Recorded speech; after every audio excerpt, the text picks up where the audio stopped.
Já estamos de volta com o Hora Geral nesta segunda-feira. Sua participação pelo 3041-6777 ou pelo WhatsApp, que é o 981387000. Vamos conhecer um pouco mais de esporte agora. Vamos lá.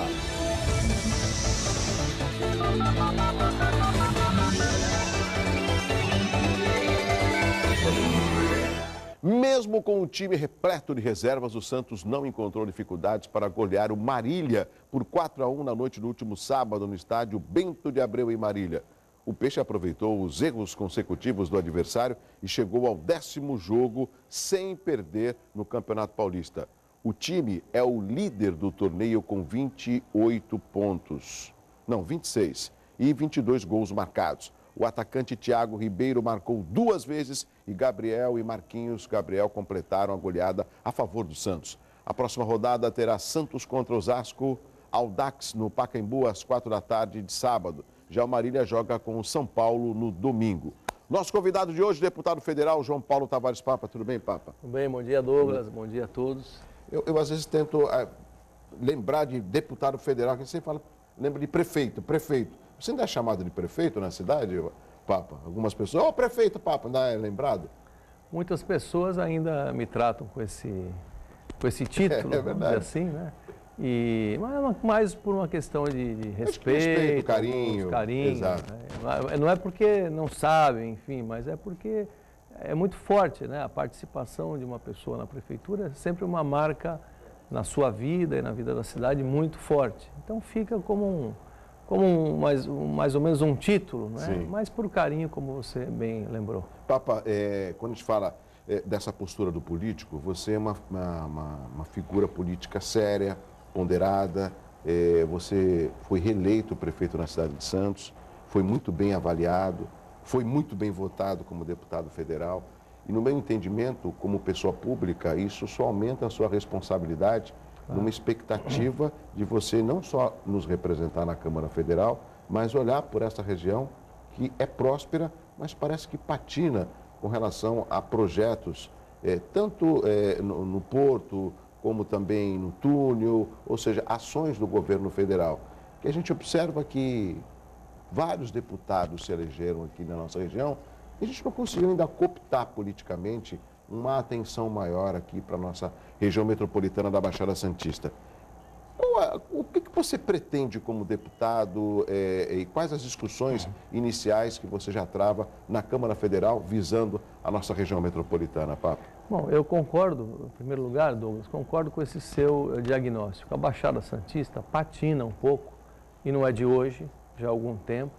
E eu diria que não apenas na questão desses projetos de infraestrutura, que são pontuais, o túnel, transporte público, enfim, a entrada da cidade, não, acho que não apenas nisso, não.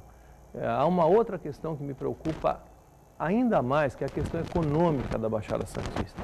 Eu não digo isso nesse momento, a vida inteira trabalhei com esse raciocínio, inclusive no tempo em que fui prefeito de Santos. Quando a gente compara a Baixada Santista com o interior de São Paulo, isso para mim sempre foi um incômodo muito grande e agora até mais, porque eu convivo com deputados que são ex-prefeitos de regiões, de cidades importantes de São Paulo, como São José dos Campos, no Vale do Paraíba, Sorocaba, Jundiaí, Campinas. E essa convivência no dia a dia ali, são amigos que eu acabei fazendo, me reforça, só reforça aquilo que eu venho achando, debatendo enfim, colocando como uma pauta importante para a Baixada, além das nossas questões pontuais que são também importantes. A nossa economia. Para onde vai a economia da Baixada Santista? Nós temos o maior porto da América Latina aqui, muito bem. Esse porto concentra as suas atividades em Santos, Guarujá e um pouco em Cubatão. Esse porto gera uma série de atividades que são diretamente relacionadas e que geram tributos para esses municípios e geram empregos. Muito bem, mas nós estamos falando de 3 municípios, Santos, Guarujá e Cubatão. Nós somos 9 no total. A cadeia, exatamente, dos 9 da Baixada Santista, 3 sofrem e aproveitam também diretamente o impacto da atividade portuária, que é fundamental, que tende a crescer, que acompanha o crescimento da economia brasileira, isso tudo é uma garantia de um bom encaminhamento para essas 3 cidades. Mas é pouco. Eu acho, sinceramente, comparando, aí, quando eu digo pouco, é na comparação com regiões como essas que eu citei aqui. A Baixada Santista não abriu os olhos ainda para novas alternativas, para novos vetores, novas possibilidades. Porque uma fábrica de automóveis ou uma fábrica de produtos de tecnologia, eletroeletrônicos, pode se instalar no interior de São Paulo, não pode se instalar aqui. Por quê? Há algum impedimento, porque estamos de frente para o mar, estamos, enfim, numa região turística? Pela proximidade com a principal capital do Brasil? Nós estamos próximos, muito próximos do maior centro de consumo do Brasil, um dos maiores centros de consumo do mundo, que é a Grande São Paulo. Nós estamos próximo do porto e dos centros logísticos que o porto também propicia. Nós temos áreas, nós temos espaço, né? A ideia de que a Baixada Santista é muito limitada em termos de território é uma ideia também que precisa ser... Mas tem a área continental de São Vicente, tem o área litoral sul. continental de São Vicente, nós temos Praia Grande com território imenso. Itanhaém é o maior município em termos territoriais da Baixada, tem muita área, até um aeroporto. Aquela região em torno do aeroporto de Itanhaém é uma região enorme, né? E com possibilidades, sim. E é isso que eu pretendo, então, você perguntou qual é a contribuição que eu pretendo dar, chamar atenção para esse aspecto. A Baixada pode mais. Nós precisamos ter mais ousadia no campo econômico. Essa ousadia partiria de quem, Papa? E todos nós. Eu quero, só para concluir, eu acho que apenas porto e turismo não é o suficiente, né? E isso também reforcei muito essa minha visão que eu já tinha durante a campanha. Que quando você corre, como nós corremos, os candidatos, os 9 municípios, durante a semana, fora dos finais de semana e fora de temporada, é que você vê a quantidade de jovens, a quantidade de homens e mulheres ainda em idade produtiva, sem ocupação, dependendo do comércio que é esvaziado ao longo da semana, que aquece no final de semana pouco e muito durante a temporada de verão. Acho que esse é o tema.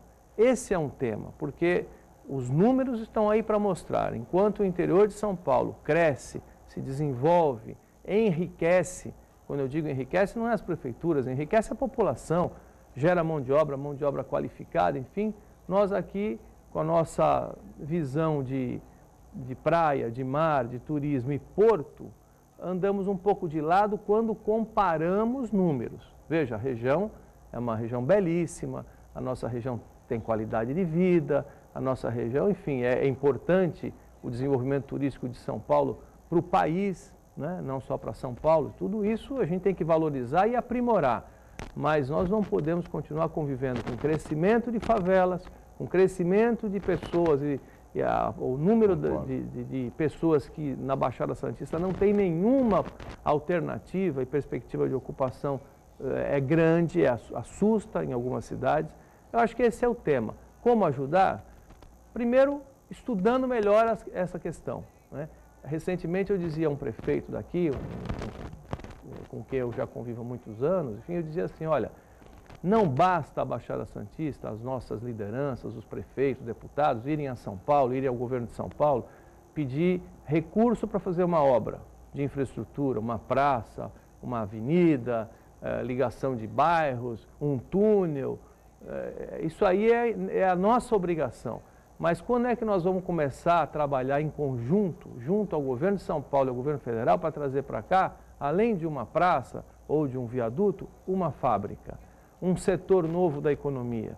Eu dei passos importantes quando fui prefeito de Santos, né? Me esforcei muito para trazer o setor de tecnologia para Santos. Quando nós começamos isso, eu ainda era secretário de planejamento. E as pessoas falavam, o que isso tem a ver com Santos? Tem tudo a ver com o mundo. Hoje, pequenas cidades do mundo inteiro procuram desenvolvimento na área tecnológica. Pois bem, nós fizemos a incubadora de empresas, foi um embrião, ainda no governo Beto Mansur, lá na pasta que eu comandava, que era o planejamento. Depois nós credenciamos o Parque Tecnológico, junto ao sistema de parques tecnológicos de São Paulo. Hoje ele é uma realidade. criamos uma relação muito próxima com a Petrobras e com o Porto e também com a Uzi Minas, porque quando se fala em tecnologia e parque tecnológico não é para Santos, é para a Baixada, é para a região, né? Começou em Santos, mas ele tem que se expandir. Agora é dar sequência a isso tudo, é buscar novas alternativas. Se não for na área de tecnologia, que eu acho que é uma área muito interessante, veja nós estamos aqui numa universidade que produz, né, como tantas outras aqui da Baixada, inovação, conhecimento, inteligência. É saber aproveitar. Aproveitar, juntar tudo. Olha, Douglas. Essa vida universitária com esse fomento da nossa região. E rapidamente, deputado, o senhor falou algo importante. Quando a gente fala do centro tecnológico, da tecnologia, a gente rapidamente pode lembrar de uma cidade que teve um crescimento voltado em cima da tecnologia. Foi o caso de São José dos Campos, por exemplo. Praticamente todas as cidades que eu mencionei, Campinas, São José dos Campos e região, Campinas e região, Sorocaba, região, Jundiaí, região, praticamente todos esses grandes centros econômicos de São Paulo, que é o Brasil que está dando certo, né? É o interior de São Paulo, é um belo exemplo. Todo o novo perfil econômico dessas regiões se deu através de tecnologia, cada um com a sua vocação. Por exemplo, São José dos Campos, tudo começou com a tecnologia aeronáutica, porque lá tem o ITA, porque lá está a aeronáutica. Agora, o desenvolvimento tecnológico em matéria de aeroviária, de aeronáutica, ele acaba se espalhando por outros setores. Ele vira a base, os inventos, a inovação da tecnologia, por exemplo, em matéria aeronáutica, acaba virando também produto para a área naval, né, e para outras áreas, né?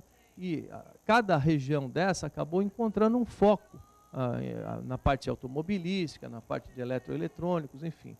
A nossa principal vocação é Porto. Eu insisto nesse assunto porque também a área de logística pode e deve produzir tecnologia, inovação. Vamos lembrar, alguns anos atrás, quando nós criamos aqui em Santos a Fundação Senep. O que era a Fundação Senep? Está aí, ainda existe, precisa ser apoiada, né? Eu venho trabalhando junto ao Ministério de Portos, à Secretaria Especial de Portos. Que é o Centro de Excelência Portuária. É o Centro de Excelência Portuária. Foi o primeiro do Brasil, foi criado pela Prefeitura de Santos. Nós, na Prefeitura, naquela época, que fizemos todo o arranjo que envolveu universidades, que envolveu o próprio Porto, né? E criamos condições para que essa nova instituição surgisse. Pois bem, ela surgiu e o governo federal, num primeiro momento, percebeu a importância daquilo e decidiu, por razões próprias, não porque forçamos a barra, que o Senep de Santos deveria ser modelo para todo o país. Isso ocorreu formalmente, esteve aqui o ministro, enfim, era um bom exemplo a ser seguido por todo o país. O que é o Senep? É uma espécie de escola, de universidade para o trabalhador portuário que merece e precisa e merece de capacitação profissional contínua. O porto de hoje não é mais tocado com um trabalhador carregando saco nas costas. O porto hoje é tecnologia, é automatizado, equipamentos de alto custo, de alta tecnologia. Esse é o novo portuário. Como é que você transforma o portuário tradicional, que é acostumado com o trabalho braçal, nesse novo profissional? Treinando, qualificando e não descartando essas pessoas. Pois bem, para isso surgiu o Senep. Essa ideia do desenvolvimento tecnológico na área portuária e de logística é um caminho, por exemplo, para que a Baixada, para que a nossa região se transforme também num polo de desenvolvimento tecnológico que pode depois gerar novos negócios, novas ideias, enfim. É por aí. Agora, podemos mais do que apenas a questão portuária, que é muito relevante, o comércio exterior, que é muito relevante, e a questão aqui nossa, que é uma atividade tradicional também turística. Acho que esse é o ponto, porque na medida em que a região conseguir se equilibrar em termos de empregos qualificados, né, porque a questão, quando você analisa o índice de emprego, desemprego de qualquer região, nós não estamos mal. A questão é a qualidade desse emprego. A questão entendeu? Isso falta muito, que é uma qualificação profissional. Sim, porque se você tem muito emprego, mas são empregos de baixa remuneração, certo? Muito bem, você cumpre aí a tabela, mas não é isso. Acho que nós podemos e devemos seguir adiante. Deputado, muito rapidamente, esse seu discurso é um discurso uníssono, se comparado ao do Beto Mansur e o Marcelo Squassoni? Vocês discutem isso? Acho que eu penso que a atual bancada da Baixada na Câmara é uma bancada que tem experiências muito distintas entre si. Eu sempre tive mais associado à engenharia, ao planejamento urbano, e trabalhei praticamente 30 anos nessa área aqui em Santos. Alguma coisa na Sabesp e a maior parte em Santos. O Marcelo Squassoni vem de Guarujá, tem a experiência dele concentrada no Guarujá, na parte política, né, já vem com uma experiência política adquirida lá na Câmara Municipal, que é uma escola, como você bem sabe, certo? E o prefeito Beto Mansur tem a experiência tanto política quanto de executivo. Nesse momento, cada um de nós, né, está com foco lá na Câmara e responsabilidades diferentes, né? O Beto se elegeu o primeiro secretário da Câmara, o que significa dizer que ele é, como dizem lá, o prefeito da Câmara. Então, toda a atividade administrativa daquilo que é uma coisa imensa, número de funcionários, atividades, veículos, os imóveis da Câmara, enfim, tudo isso é responsabilidade do deputado Beto Mansur, ou seja, ele tem que acumular a sua função de representante da região com o trabalho executivo que ele acabou assumindo na Câmara. O Marcelo está começando, como eu, tá certo? E eu venho com essa experiência e com as minhas crenças, aí, com os meus sonhos a respeito da Baixada. Eu pretendo ser, sim, um deputado focado nessa questão econômica da Baixada Santista. Acho que esse é um tema importante. Tenho conversado isso com o Beto e com o Squassoni. Nós estamos falando, nesse momento, pelo menos inicial, a mesma língua. Quando as questões da Baixada estão colocadas, nós estamos procurando ir juntos, lutar juntos, fazer a força no mesmo sentido. Então, os prefeitos sabem disso. Qualquer prefeito aqui da Baixada Santista que precisar de algo em Brasília, que um deputado possa ajudar, né, sabe que vai contar com o Beto, com o Squassoni e comigo, trabalhando juntos, somando forças nesse mesmo objetivo. Deputado federal João Paulo Tavares Papa, lógico que ele vai comentar a respeito das manifestações no próximo bloco, mas tem perguntas chegando pelo 3041-6777. A primeira pergunta é do Carlos Alberto Gomes, de São Vicente. Qual a repercussão depois das manifestações de ontem no Congresso Nacional e entre os políticos de Brasília? Eu não sabia que essa era a pergunta, né? Mas o deputado pode responder agora. Luiz, né? Luiz Leite. Não é Luiz, não. Volta só a pergunta, Luiz Leite é o próximo. Esse é o Carlos Alberto Gomes de São Vicente. Carlos Alberto São Vicente.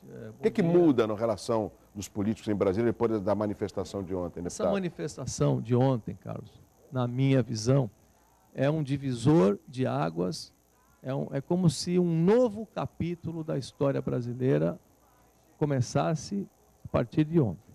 Pelo menos essa é a minha visão. O impacto para... A história vai dizer isso. Daqui a alguns anos, nós vamos estudar a história de hoje, né?